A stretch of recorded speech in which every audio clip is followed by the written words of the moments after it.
Nih, bagi yang bonusnya belum meningkat-meningkat, saya kasih resep finansialnya. Saya tanya kepada Bapak Ibu 2 pertanyaan.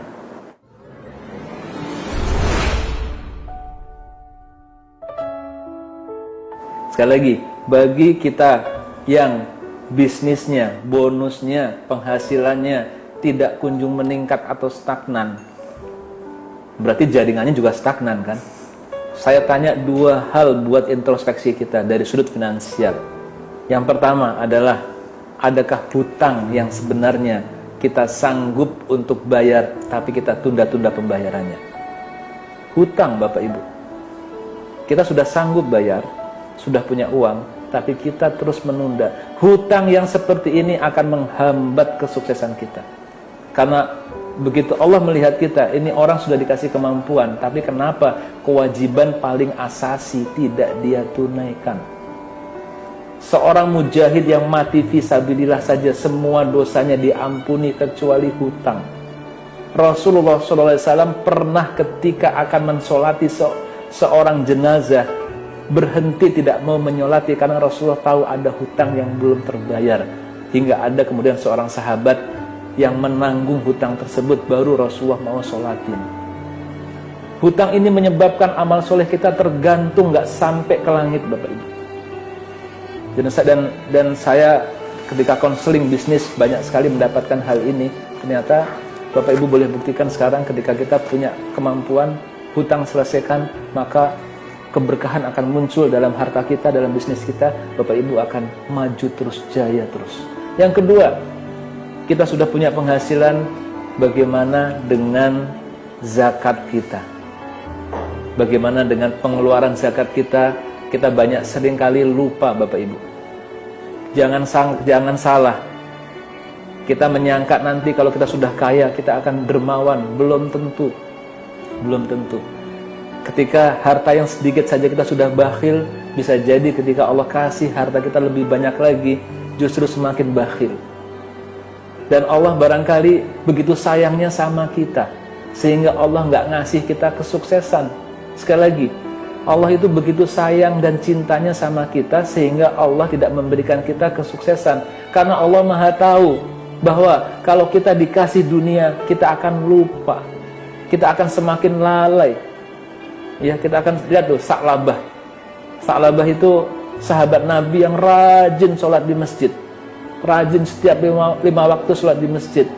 Dia bosan miskin, minta sama Rasulullah, ya Rasulullah, kasih aku dunia ya Allah, ya Rasul, kasih aku kekayaan. Kata Rasulullah, nggak usah, kamu lebih baik seperti ini. Datang lagi terus berkali-kali. Akhirnya Rasulullah ngasih juga. Udah, nih kambing, pelihara yang baik. Tiba-tiba kambingnya apa? Produktif, subur. Kambingnya punya anak. Bulan depan anaknya kambing punya anak, induknya punya anak lagi.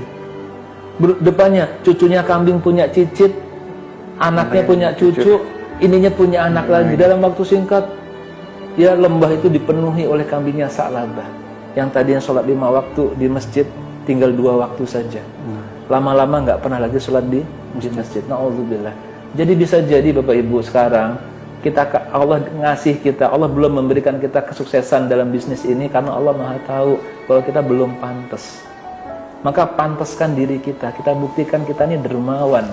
Kita ini bercita-cita menjadi orang kaya yang dermawan, yang tidak menjadikan harta itu di hati kita, tapi di tangan kita. Kita buktikan. Kita selalu menunaikan zakat kita. Ya, kalau kita menunaikan cuma 2,5% itu bakhil. Itu bakhil karena 2,5% itu kewajiban memang, ya kan? Betul. Orang Nasrani saja gereja itu 10%. Ya, kita minimal 5%, 7,5%, 10%. Ya, infak sedekahnya banyakin, maka insya Allah ketika Allah melihat kita sudah pantas, ini Mas Indra ini memang sudah membuktikan sebagai orang yang dermawan, maka Allah kasih lebih banyak lagi amanah. La in syakartum la azidannakum, gitu. Maka ya udah, laksanakan hal itu, maka insya Allah mudah saja. Kalau bagi Allah itu mungkin nggak sih, coba saya tanya Bapak Ibu, mungkin nggak Allah akan menjadikan beberapa atau banyak orang dari pemirsa ini menjadi orang-orang terkaya di dunia? Mungkin nggak? Mungkin Pak. Kalau kita nggak percaya, berarti kita itu tidak meyakini kemahabesaran kekuasaan Allah Subhanahu wa Ta'ala. Itu akidah. Mungkin mudah saja bagi Allah. Seorang pejuang, seorang mukmin nggak pernah khawatir terhadap hal tersebut. Ya, nggak pernah khawatir. Kalau kehendak itu mungkin, sangat mungkin. Sehingga bagi kita memang hanya memantaskan saja. Dan bukti pantasnya apa? Ya memang kita pantas jadi orang kaya gitu kan. Kalau infak ya banyak gitu. Ya, infak itu banyak.